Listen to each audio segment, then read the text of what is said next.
What's up, B Squad? It is your boy JB, and we are here today, you guys, with another review for Married at First Sight. You guys, season 18, episode 17, A Match Made in Scandal is the title of this episode, you guys. Before we do go get into it, if you guys are watching this video or any other video on the channel and you guys aren't subscribed yet, then I need you guys to do me a solid favor and stop taking me out on this date and then having me pay for it at the end of it. You guys know the routine.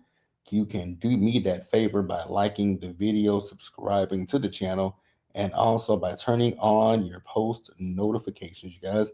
And with that out of the way, without further ado, you guys, let us go ahead and get into this episode of Married at First Sight, shall we?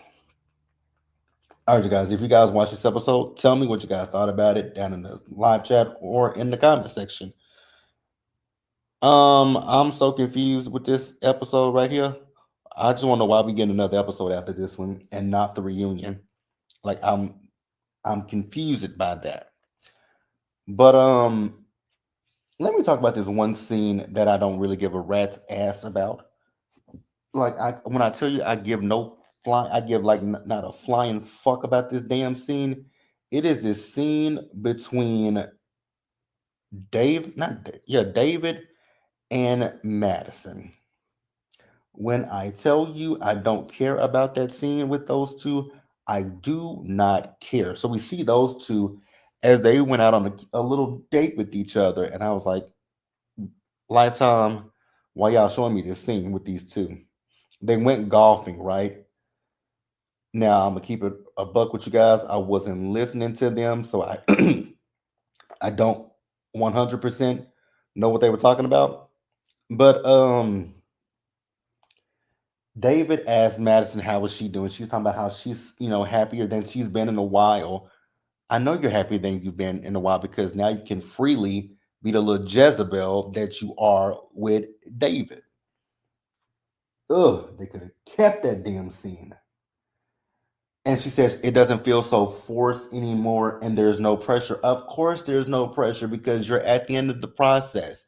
You don't have to worry about, now that you guys are split up from, Michelle and Alan, you guys don't have to worry about being fine. So, of course, there's no pressure. Madison goes straight to the pits of hell for me expeditiously. That is what I will ask of you. So, then David wants to sit there and admit his feelings to Madison. I don't give a rat's ass. I don't give a damn. I don't give a fuck. I don't give a shit about what David was talking about. Fuck him and fuck Madison. Period. Point blank. That is all I got. If you guys feel like you want to contribute to that, you can do so in the live chat or in the comment section. But as far as me, that's all I got from them too. That is all that I got from them. Let's go ahead and move on, you guys. So, since we're talking about raggedy ass Madison, let's bring raggedy ass Madison up on the screen. Madison, you are full of shit. And let's get into you deeper. So we see as the experts are meeting with Madison and Allen, right? So when the experts met with them, they Allen was there first, right? And the experts are apologizing to him, saying that they thought that this could work between him and Madison, and this is not what they expected, right? Which I believe them. This is not what we know that that's not what y'all expected, right? Nobody expected this to happen. So then Madison came in, and when Madison, like, this is the problem that I have with Madison and with David both. It's the fact that these two are now making themselves the victims when it's actually Michelle and Alan who are the victims, right? So, like I said, she came in very somber. So she started to talk. They asked her, so how what's going on with you, Madison? And she's like, well, I just want to apologize to Alan. This wasn't planned and this wasn't intentional. And so Dr. Pia is looking at Madison like, girl, please. And so she said, I should have been honest in the beginning. And so he asked, so Alan asked her, like, so why did you have me do all this stuff, right? Like the dates, the clothes. He didn't say the clothes, but I'm gonna say it. The dates, the clothes, his teeth, him going to the gym, working out with you, and all that kind of stuff. Why did you have him doing all this, dangling this carrot of hope in his face? She didn't really have an answer for that. And the interesting thing, like I said previously about Madison, is you went from Allen to a loser like David, right?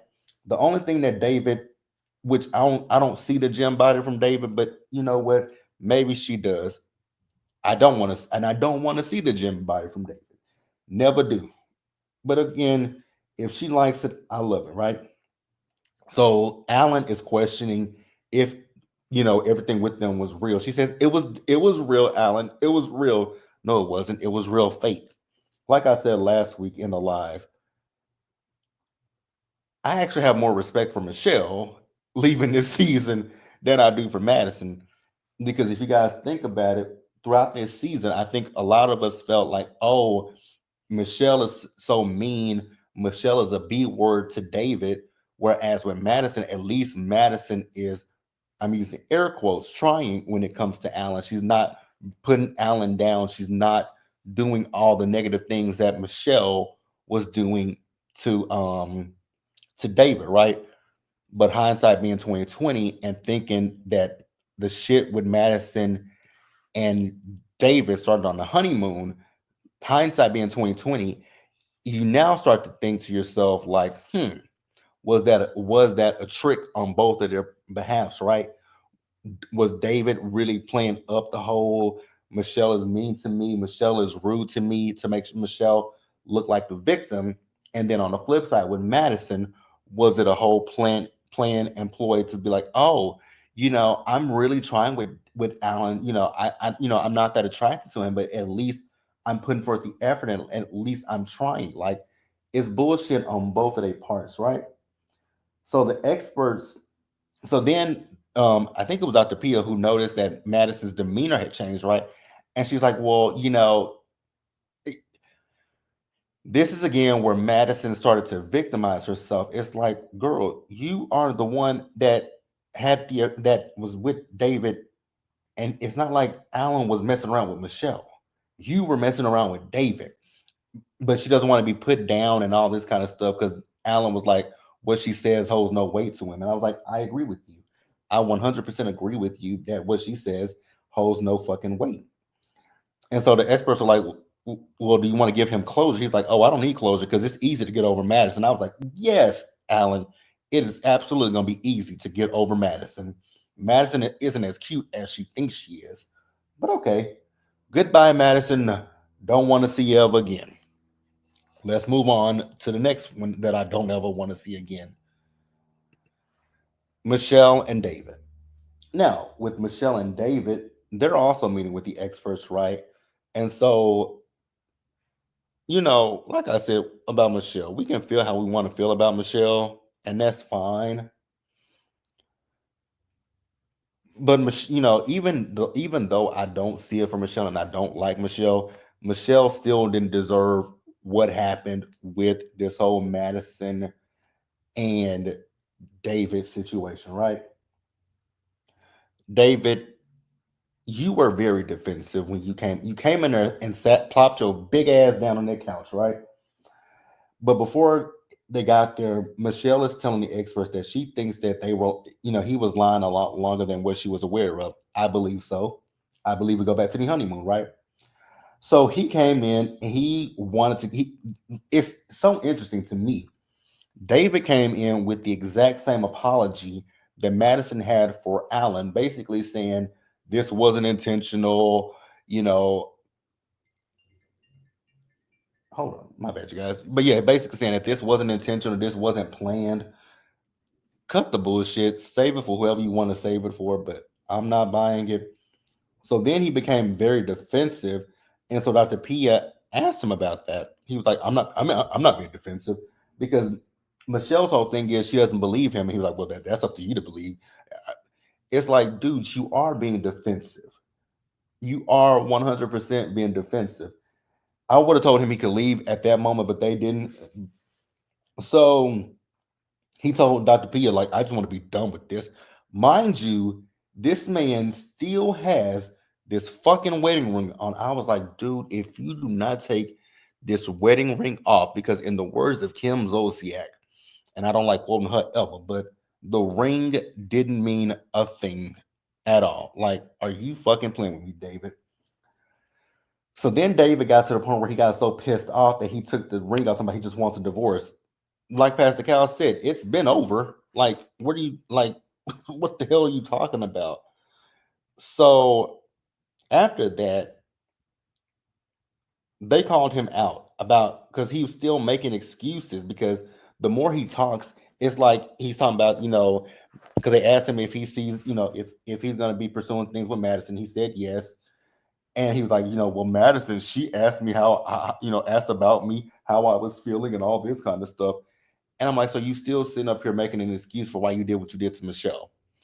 Was Michelle the best spouse to you? Probably not. But you're not going to sit here and play like you did this because of what she did. No, you did this because you like impulse and you like control. You like impulse control, number one. So he got pissed off. And actually, before he got pissed off, Michelle told him that she was like, I actually cared about you, David, because if I didn't care about you, I wouldn't have stayed in this process. And so she asked him, did you care about me? He said, apparently, he said, obviously not. I was like, ugh. So then he became so nonchalant. And I was like, okay, this whole nonchalant act, please go somewhere. So then that's when he took the ring off and sat it on the table. And he got up and left. Didn't even address the experts. I was like, goodbye and good riddance, sir. Please go away from me with this Apollo. Good night. So you guys, let's move on. Because y'all know we only got two couples. We only got two couples in this shit. Hey, Shayna, how are you doing today? Like y'all know, we only got two couples. Well, technically, we'll get to it in just a minute. Let's talk about Juan and Carla real quick. Juan and Carla, you guys, like the video. Yes, like the video. Juan and Carla, I'm gonna be honest. They could have kept this whole episode. To be quite honest with you, this episode was long, drawn out, and again, I don't know why we're getting another episode next week. I really don't know why we get another episode, but okay, we get another episode. So I'm kind of gonna sum up Juan and Carla because this is conversations that Juan and Carla have had, and this is also conversations that, well, like I said, these are conversations that have been had by these two. There's nothing there between Juan and Carla. So we see as Juan, he was talking to his mom and his dad, and he was basically, he was talking to them, telling them how, things are going with he and Carla, and the fact that, with them, it's more of it's a friendship and there's nothing romantic there. He can't get there, right? There's no attraction and all of these things. And I was like, okay, cool, Juan. So you're doing all this just to tell us that you're gonna say no on this at the end of at decision day, right?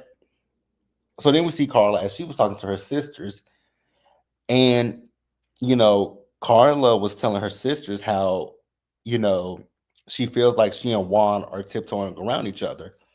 And I was like, I agree with that. Like, you guys definitely are tiptoeing around one another, which is not good. But she told her sisters, because they asked her, like, what do you need at decision day? And she basically just she was saying that she needed some reassurance from Juan. And I was like, girl, good luck with getting that. But okay. So again, we had this same conversation. So we see them in the jacuzzi and they're talking about the relationship. And I was like, oh my God, like, when I tell you guys this episode this episode really could have been condensed into 30 minutes. Could have been condensed into 30 minutes. Maybe I'll be even nice to say an hour because the scenes with Juan and Carla, they kept repeating the same things about the friend. This is a friend. They like each other, but it's not. It's nothing romantic. He's not into the spiritual stuff like she is. Like they kept repeating the same damn thing. She said it feels like a tug of war with their relationship. I was like, I will agree. Then he said that things were tough for him in the beginning, but he felt like he was giving her what she was asking for, but he honestly wasn't giving her what she was asking for. Right? Again, they kept repeating themselves. So then we get down to decision day. So we see as Juan and Carla met up with the experts once again. They keep repeating the same thing that they've said this whole entire episode about the relationship. And Carla went first and said that she wants a divorce from Juan, and Juan agrees that he wants a divorce from Carla. So that is it for Juancho and Carla. They're divorced. Are we surprised? Really, are we surprised that they divorced? Because I know I'm not. I am not surprised that Juan and Carla got divorced, but that is it. That is it. That is all. Now we can move on to our last couple, and that is Camille and Thomas. So, Camille and Thomas, the interesting thing with Camille and Thomas, and I think my issue mostly is with Thomas and not with Camille anymore, because Camille finally stopped bringing up the swagometer and all that kind of stuff. Once Camille stopped bringing up his swag, I was able to tolerate Camille, right? But we see as they went on a date with each other, right? So they're both talking about decision day as well. And, Thomas said that he feels good about it. And so she asked him about what it looks like with them on after decision day, right? And he told her that he does want her to move into his apartment with him, but he says he doesn't have the space, the capacity to have her there, right? And she told him that, if essentially what Camille is saying to Thomas is when it comes down to decision day, what she needs from him is to be direct and decisive.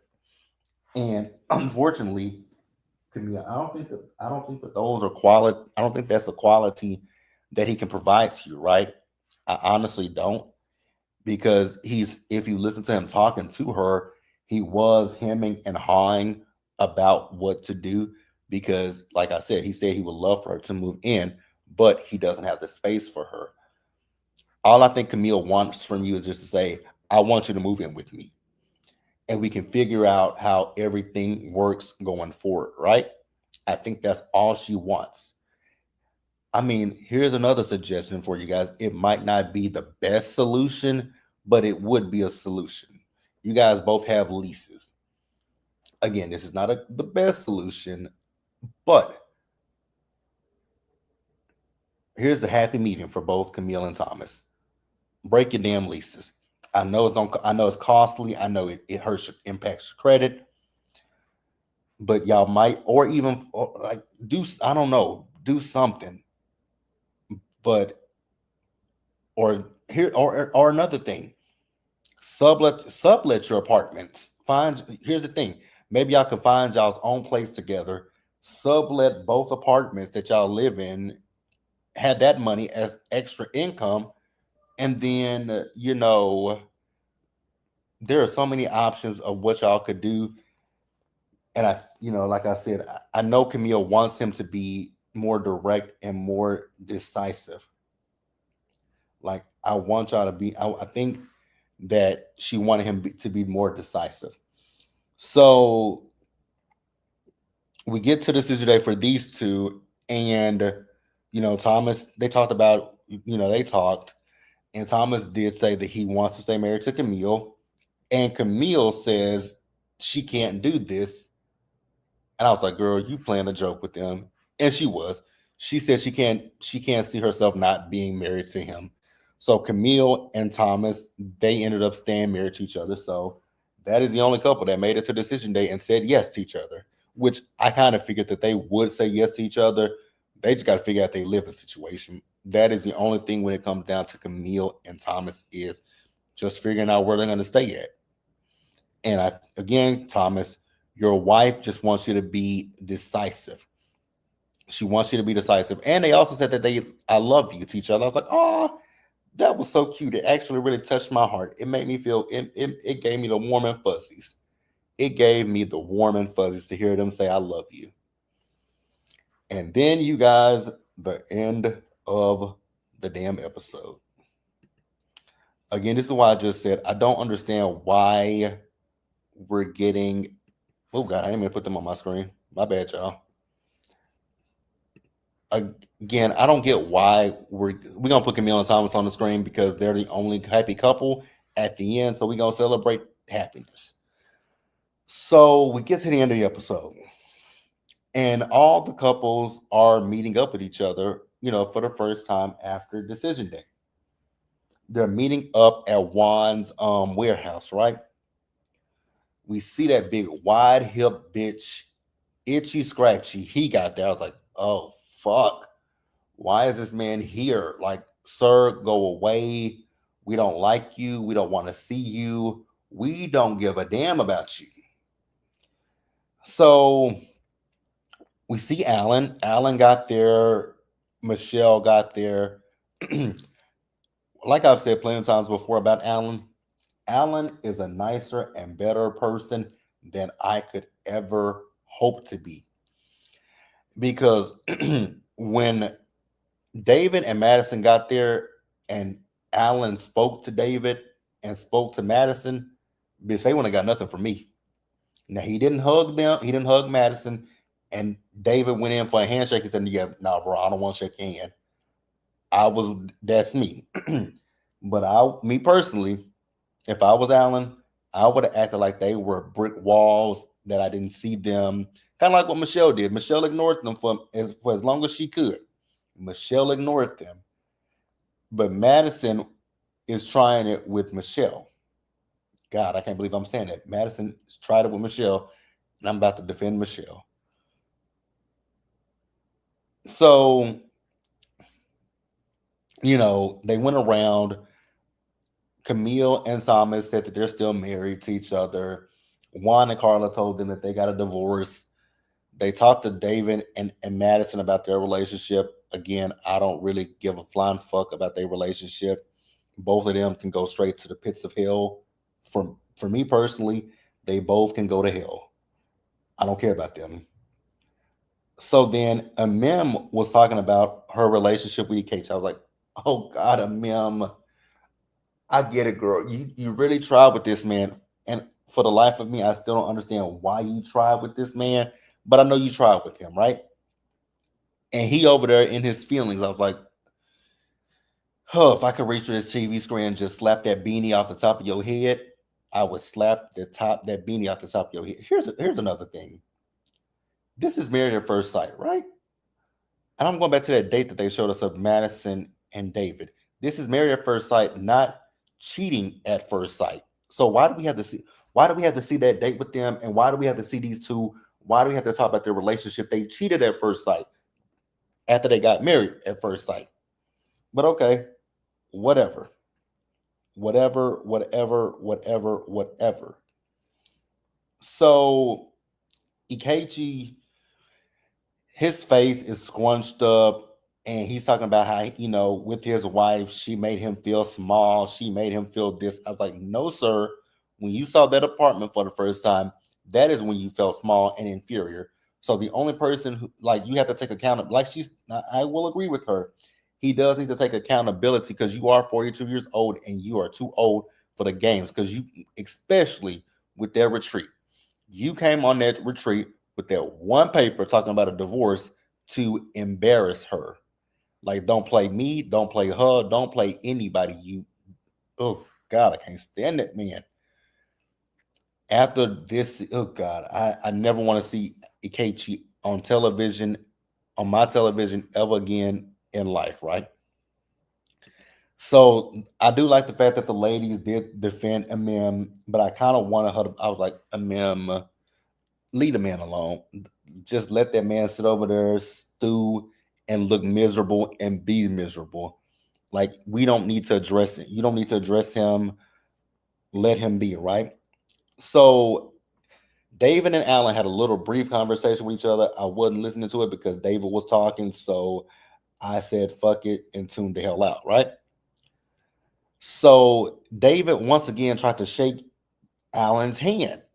I was like, are you dumb or are you stupid?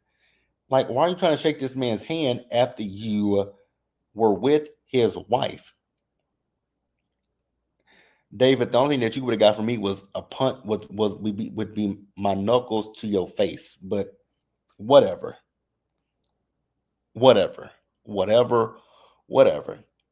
So while they're talking about David and Madison, Madison decides to talk about the fact that, because I think it was either Juan, or I think it was Juan, who asked where did the connection with those two start, and they said at the gym. Be more specific. The gym on the honeymoon is where this connection started. Be for real about this. Then he's talking about, Madison asked him things that his wife. He keep going back to. She asked him questions that Michelle wasn't asking him. Sir, how many times are you going to beat this horse with a stick, with this stick? Because at this point, this horse is deceased and not coming back to life, because you keep hitting it and poking it. It ain't alive anymore. It is deceased. So I don't know how many times you're going to keep repeating this. And then Madison is like, oh, well, the things with me and Alan were completely different from David, because David, Michelle didn't like him. And Michelle was like, girl, I know you. She said, are you going to talk? Are you going to wait till I get over there so we can have this conversation? Well, come on over here so we can talk. Madison, you all big in your chest, but oh God, I would pull all of them blonde. I would pull the blonde from whatever little roots you got, because I don't think you're a natural blonde. Um, Shayna says, I'm trying to figure out why they're meeting with couples that didn't make it. They've been made their decision. Exactly. Especially, I, you know, I was so confused by that myself, because I didn't understand why. And Mammy and Kate, you were there. These people, we've been to that what their decision was. We've been knew. I mean, Madison and David made the decision for Madison and Alan and Michelle and David. So they've made that decision. And then Juan and Carla, that was obvious too. We knew that they were going to get a divorce. So this was a nonsense. This scene was a waste of time. Like I said, this episode was way too long, and nothing really happened in this episode. And then we get another episode next week. I was like, oh my God. When they showed up, when I realized that we were at the end of the episode, and I was like, oh, so we're going to end on the cliffhanger with Michelle and Madison. And then Madison talking about it in next week's episode that she can take Michelle. I ain't going to sit here and deny that you maybe can take Michelle, but girl, you have so much vitriol for Michelle when you are the one that is wrong. Madison is delusional. Madison is delusional as hell. But again, like I said, I still don't understand why we have another episode next week. I would really love to know why we have an episode next week. I know we see that Mem has a new man that she's engaged to. Congratulations. Girl, I don't think that you parading that man around Itchy Scratchy is gonna make him feel any type of way. He's an asshole who didn't give a fuck about you, and he called you an asshole. He called you aggressive when those words fit him perfectly to a T. But okay, whatever. But again, why do we have another episode next week? When does the reunion start? Please say the reunion starts after next week's episode. Please say the reunion starts after next week's episode, because I'm sorry. I don't know what we're doing. Because next week's episode is A New Love is in the Air. I don't care about that. Honestly, I don't. When the hell does the reunion start? Yeah, please don't do like y'all did for season 16. Married at First Sight, listen to me and listen to me good and loud and clear.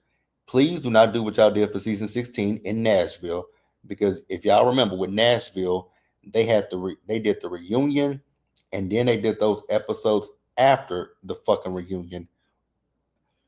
Don't drag this out. Please don't drag this out. Do not drag this out. That's all I'm gonna say is do not drag this out. But yeah, you guys, that's all I got.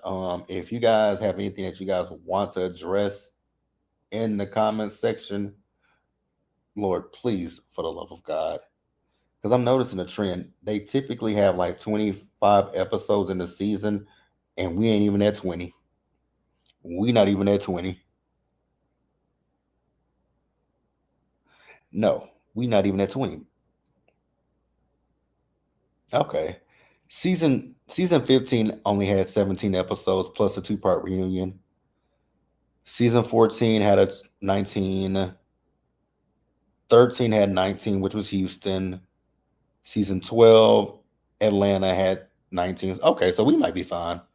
We might be fine. So hopefully after next week we start the reunion. I'm gonna pray. I'm gonna pray. Because if we don't start the reunion after next week's episode, I don't know if I'm gonna be able to review it. Because I can't talk about fluff. Because I really feel like I really honestly feel like that's what next week's episode is gonna be. A bunch of fluff. Like, what is there to talk about? Like, what is there to talk about? Please tell me what there is to talk about after next week. Oh, that's it, you guys. I'm gonna catch you guys in the next one. If you guys are not already subscribed to the channel, then I need you guys to subscribe to the channel, turn on your post notifications, share the video, you guys. And until next time, please stay safe out there. Take care of yourselves, you guys. Wash your hands, be blessed, and I'm gonna catch you guys later. Gotta get back to the work, and I'll be back later on this afternoon for Real Housewives of Beverly Hills. See you guys then.